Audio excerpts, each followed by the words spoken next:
You got these corporations that act like fake monarchs. Hey, the fat cats are fat enough. We don't need their profit motive. We can do it on our own as a community. Yes. That's what the protesters say, but can they? I don't think so. Nor does the president of Best Buy. We live better than anybody else in the world does, but we presume that just happened. It didn't just happen. Prosperity was created by businesses. We should be rewarded for the productivity and creativity. Acting in your own interest sometimes can build a more moral environment. But some politicians think CEOs are immoral and greedy. Here's the senator from Vermont. Corporate greed is destroying the dreams and aspirations of millions of American people. All that we get is grief and more hoops to jump through and more forms to fill out and more regulations to comply with. So much regulation that this CEO says it's freer to do business in China than it is in the United States. So tonight, CEOs fight back. We'll talk to business leaders from Staples. That was easy. From a restaurant chain. And others, including one of those evil bankers. Businesses love creating jobs because it's fun. CEOs tackle job creation, immigration rules, regulation, and explain how they made it in business. And my favorite toy growing up was my train set. I started a restaurant, which was just like my big train set. I get to play with it every day. The CEO's perspective. That's our show tonight.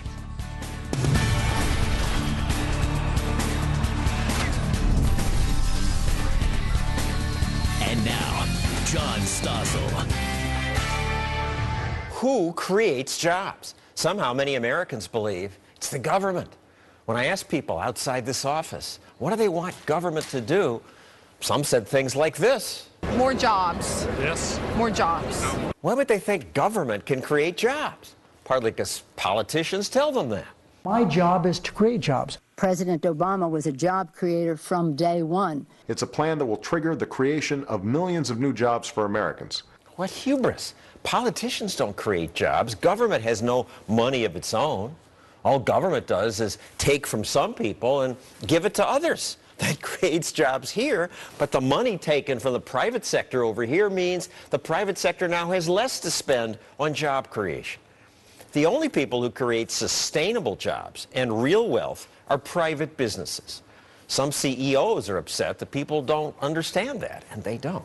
So they just formed a group called the Job Creators Alliance. Tonight's show is made up entirely of CEOs from that alliance. We'll feature 6 men who started or built businesses and also ended up creating more than creating, not saving or creating more than 250,000 jobs. So we start with Tom Stenberg, who founded Staples. That was easy. The biggest office supply chain in the world. Brad Anderson, who helped expand Best Buy into the $50 billion company it is today. And David Park, CEO of Austin Capital, which has 8 businesses that help small businesses manage themselves. So people don't like you business people often. I mean, you know, maybe Best Buy and Staples, they're consumer friendly, but the perception is that you don't do much good and that government creates jobs. You're head of the alliance. You formed this to fight that? Well, we formed the organization to represent small business. And small business itself creates majority of the jobs and employs majority of the people. And one of the problems that we see in this country today is that small business has absolutely no voice. And because they have no voice, it's easy to attack business people. It's easy to attack business. Well, why just small business? I mean, this big business is okay too. They are, but in order to have a very sustainable long-term economic growth, we really need to start focusing on small business. And we were all, at one point when we started, small business. And we got 10 people together, the founding members and CEOs of one of the best American brands in this country that have taken small businesses and turned them into large businesses. And one of the things that we're trying to do is make sure small business, who we believe is going to make this country stronger again, is who we need to represent. All right, and Brad, you have talked about business needs to speak out because there's a sense that you guys are evil. You know, I think part of that is the general perception that business people are evil. And to be honest with you, I can relate to that because when I started many years ago, I wasn't interested in a business career. I stumbled into a business career and I thought business was evil. How'd you get in? I dropped out of seminary, didn't want to do that, didn't know what to do with my life. I went to the store I bought a stereo from in college and got a job as a clerk in a store. And that wound up 36 years later. It grew from $4 million to a $50 billion company. But to Best Buy. Yeah. But it was pure fluke, and it wasn't because I chose a business career. And your perception was that business just takes from people. Yeah, and it was based on greed, and it was based on selfishness, and it couldn't be good. And then I sort of watched what happens in building a business. The Sound of Music, which became Best Buy, it was 11 years before it made a dollar of profit, and then it started losing money again. It's really hard to build a business. And part of, I think, reason for getting involved with Job Creators Alliance is watching and that's what refreshes the economy, how hard that is to do today, because we're adding complexity to that process. It's already pretty tough. And the media doesn't get it. I think a lot of the media has never seen that experience as sort of the development of a business the way some of us have. I think most people in the media feel there's this pie, and if you rich guys take a big chunk, there's less for the rest of us. They don't get that you bake new pies. Yeah, I mean, just take the Staples. There was nothing like Staples before you created. There was nothing really like Best Buy. It certainly as Best Buy emerged. That changes the marketplace, and it delivers things much more efficiently. It expands people's standard of living. We live better than anybody else in the world does, but we presume that just happened. Or it's our government that gave it to us. Which no other government seems to, and I don't think ours does either. Tom? You know, what bothers me is that the people in Washington think that they create jobs, as you point out. Well, they do create some jobs. They're creating $300 million worth of jobs in the new Consumer Financial Protection Bureau, which I don't think is doing much for productivity in America. We're creating all kinds of jobs, trying to live up to Dodd-Frank, and trying to figure out what the ratio of the CEO pay is to the average worker around the world, and those jobs don't create much productivity. I'd like to think the jobs we finance through the Highland Consumer Fund, and I've helped create over 100,000 jobs myself, are real jobs. And companies like Pinkberry and City Sports and Jay McLaughlin that are growing and adding employment.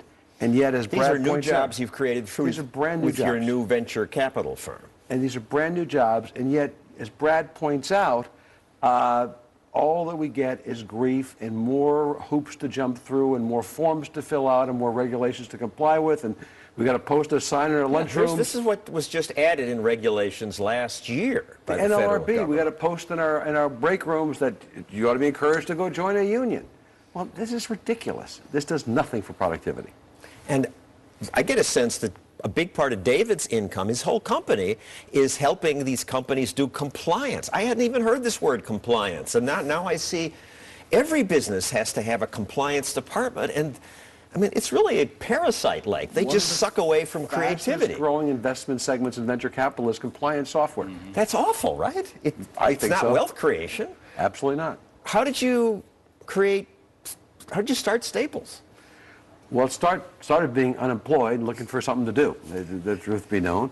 And I saw that small businesses were getting ripped off, that big businesses were buying pens for 77 cents a dozen, and small businesses were paying $3.68. And I didn't think that was fair, and tried to figure out a way to get the little businesses similar prices to the big businesses. Turned out to be a pretty good idea. And everybody else wants to be the CEO of a giant company. How come you were better at it? Were you brown-nosing the bosses? No. What helps to start the company, you get to decide a lot more things when you do. Okay, when you get to do I'm that. sorry, I didn't realize it helps to start it, for sure. And I think over time, in this country, hard work should be rewarded. And generally speaking, if you meet the people who run these companies, they work their butts off. I mean, the perception in the public is these guys are flying around in private jets going from golf tournament to fancy dinners. The reality is these are 80-hour-a-week, and these days, in the internet age, 7-by-24 jobs, which huge stress, and every day you get anything good happens to you, like you get a bonus, you're subject to scrutiny in the media. David, how did you become a businessman? Just like Tom, I founded it.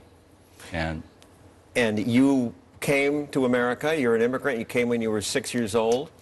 I came over from South Korea when I was 6 years old. Your parents already had some entrepreneurial attitude. They were... Well, when I came over, of course, I couldn't speak English. I remember helping them at 7, standing on a box, looking at a register, bringing things up before I could... Illegal today. Is that illegal? Yeah, child labor. Well, I think the parents can actually abuse you a little bit, It's an but I'm OSHA not sure. violation as well. That box may not be stirred. It's an OSHA violation as well. Is that right? More regulations. So we started off, basically I lived the American dream. Started my own firm because I wanted to take control over my life. I wanted to make sure that I got to do what I wanted to do and either fail or succeed based upon how hard I worked. And we should be rewarded for the productivity and creativity. And I think one of the interesting things that people have asked me about me being from South Korea is the difference between North and South right now. And if you take a look at where South Korea is currently, they are heading towards free market, and they are continuously opening up that free market. And when you fly over Korea, you see light. Now, you look in North Korea, which has gone into a command economy, a completely government-regulated economy, it's all dark.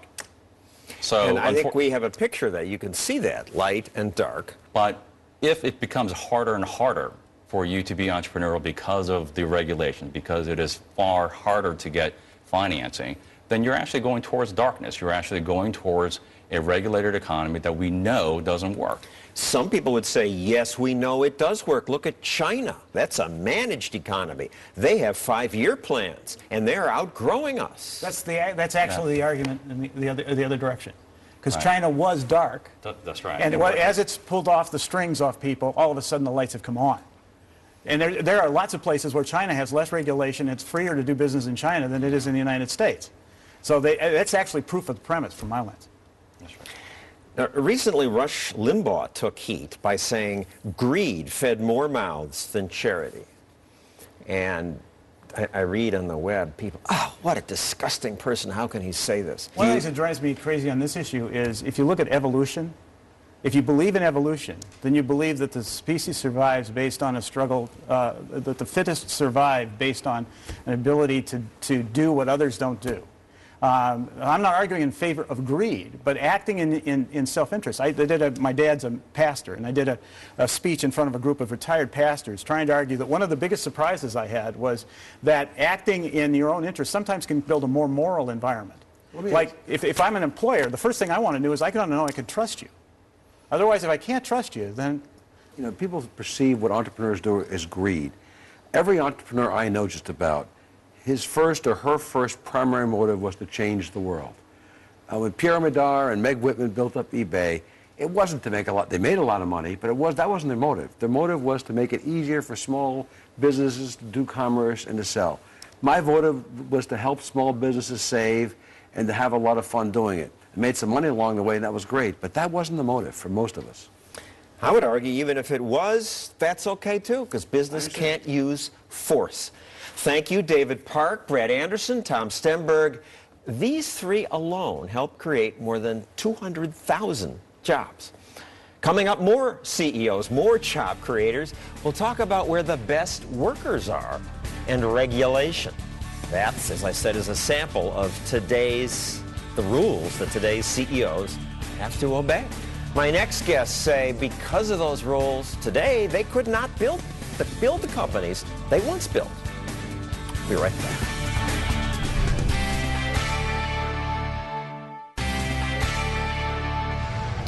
More jobs were created last month. That's good, but everyone is still upset that the unemployment rate is still too high. So why is it high? Tonight I'm talking to job creators, successful CEOs. My next guest created tens of thousands of jobs. How? And could they still do it in today's world?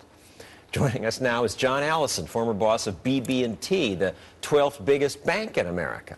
And Mike Whalen, CEO of Heart of America Group, which runs dozens of hotels and restaurants. So, Mike, I'll start with you. Could you do it today, what you did? You know, I don't think so, and the reason is very simple.